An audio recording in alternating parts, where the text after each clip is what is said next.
پیش خدمت ہے ایک فضائی میزبان کی آپ بیتی ہوائی نوکری کا آغاز۔ آج پیش کرتے ہیں اس کی پہلی قسط۔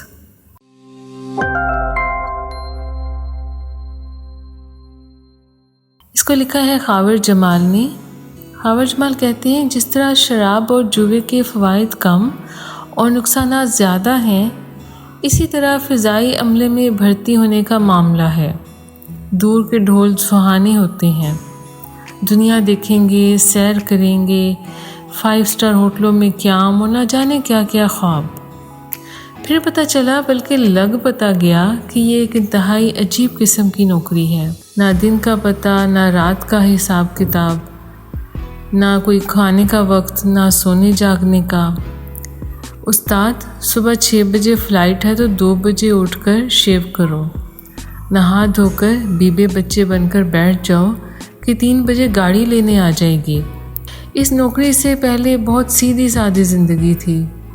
گھر سے اسکول، اسکول سے گھر، گھر سے کالج، کالج سے گھر۔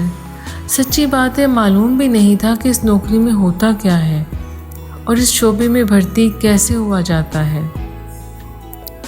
بچپن میں جب جہاز کا سفر کیا تو بس یہی معلوم تھا کہ ایک انکل یا آنٹی آتے ہیں اور کھانا دے کر چلے جاتے ہیں، جیسا کہ ہمارے زیادہ تر عوام سمجھتے ہیں۔ لیکن یہ تو دنیا ہی اور ہے۔ شوق دراصل بڑے بھائی حسنین کا تھا، لیکن انتخاب میرا ہو گیا۔ پھر میں دنیا میں گھومنے لگا اور وہ کتابوں میں۔ ایک دن کالج سے واپس آیا تو دیکھا بھائی ایک فارم بھر رہا ہے۔ پوچھنے پر معلوم ہوا کہ فلائٹ اسٹیورڈ کے لیے اپلائی کیا جا رہا ہے۔ میں نے اچھا چلو گریٹ کہہ کر دوسری طرف رخ کیا ہی تھا کہ بھائی کی آواز آئی، تو نے BSc کر تو لی ہے، ساتھ ہی اپلائی کر دے۔ میں نے کہا مجھے کون لے گا؟ کہنے لگے کیا معلوم میری بجائے تیری نوکری لگ جائے۔ بس یہی وہ گھڑی تھی کہ کوئی فرشتہ اس بات کو لے کر پرسنل ہو گیا اور روشنی کی رفتار سے عرش معلیٰ پہنچ کر کاتب تقدیر سے منظور ہے کا ٹھپا لگوا کر واپس اپنی جگہ پر آ کر بیٹھ گیا۔ فارم کی قیمت مبلغ 500 روپے سکہ رائج الوقت تھی۔ ابا نے تو کہا کہ 500 ضائع ہو جائیں گے، خاور کو پڑھائی پوری کرنے دو۔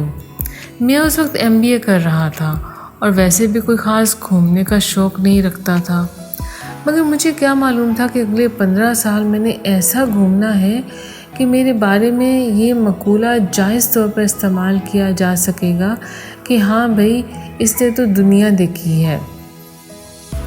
بھائی نے اپنی جیب سے میرا فارم خرید کر بھیج دیا۔ ہم دونوں کو ہی بلا لیا گیا۔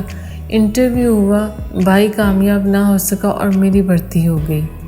کراچی میں 2 مہینے کی ٹریننگ کے بعد پاسنگ آؤٹ کی تقریب تھی۔ والد صاحب خصوصی طور پر ملتان سے تشریف لائے تھے۔ ان کو اور مجھے یکساں طور پر حیرت کے سمندر میں غوطہ لگانا پڑ گیا جب میرا نام تیسری پوزیشن کے لیے پکارا گیا، کیونکہ ابا اور میرا مشترکہ خیال تھا کہ میں کبھی کوئی پوزیشن نصابی یا غیر نصابی لانے کا اہل نہیں ہو سکتا۔ یقیناً یہ غوطہ بعد میں میرے بھائی نے بھی لگایا ہوگا، کیونکہ وہ بھی تو مجھے بچپن سے جانتا ہے۔ خیر اگلے دن ID کارڈ اور ملازمت کا مخصوص نمبر الاٹ ہو گیا۔ گھر آ کر پہلی پرواز کی تیاریاں شروع کر دی۔ ابا کے ساتھ جا کر زینب مارکیٹ سے لش پش قسم کا ٹرالی بیگ خریدا اور بھرنا شروع کیا۔ آخرکار 2 گھنٹے کی مسلسل محنت کے بعد بیگ منہ تک بھر لیا۔ پھر سوچا ایک فلائٹ ہی تو کرنی ہے، کتنی چیزوں کی ضرورت پڑ جائے گی زیادہ سے زیادہ، لہٰذا 2 پتلونیں، 4 قمیضیں، جوگر، چپل، بوٹ، شلوار قمیض، پشاوری چپل وغیرہ نکال کر ایک پتلون قمیض اور اضافی یونیفارم رکھ کر بستہ بند کر دیا۔ اب انتظار تھا کہ کب کبوتر خط لے کر آئے کہ جس میں منزل کا پتہ درج ہو۔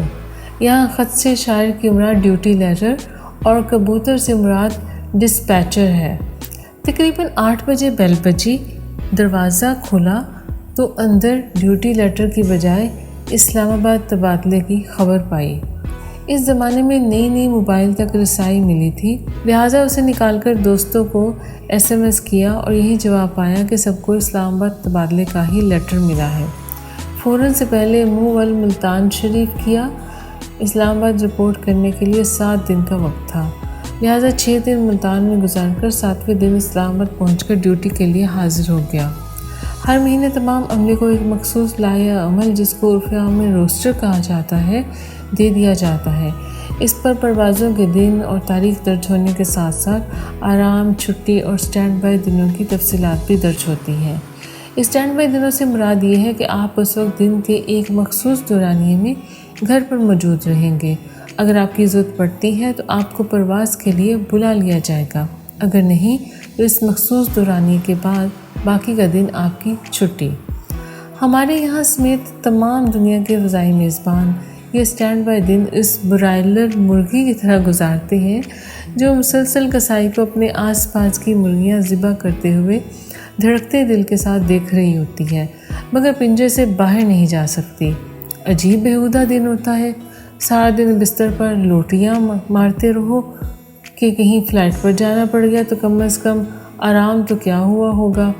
ایسے دن کوئی بلاوا نہیں آئے گا، مگر جس دن رزق لے کر آپ کوئی ضروری کام نمٹانے نکل پڑے، جھٹ سے آپ کو یاد کر لیا جائے گا۔ چونکہ ہم لوگ مہینے کے درمیان میں نوکری شروع کرنے لگے تھے، اس لیے سب کو 15-20 دن اسی برائلر مرغی کی طرح نوکری کرنا پڑی۔ مجھے عدنان اور مرتضیٰ کو اکٹھے ایک پرواز ملی۔ فلائٹ ملٹی سیکٹر تھی، یعنی اسلام آباد سے کوئٹہ، کوئٹہ سے کراچی اور پھر کراچی سے اسلام آباد واپس۔ کسی کو صرف اپ اینڈ ڈاؤن پرواز ملی، یعنی اسلام آباد سے لاہور اور لاہور سے واپس اسلام آباد۔ ہم تینوں نے سنگل سیکٹر فلائٹ والوں کو اپنے سے کمتر جان کر بھبتیاں ہائے کثیر کسیں کہ تم لوگ چھوٹی فلائٹ پر جاؤ، ہم تو بڑی فلائٹس کرتے ہیں بھائی، اور بڑے کروفر سے گھر کی راہ لی کہ کل نکلیں گے مزے سے کوئٹہ اور کراچی۔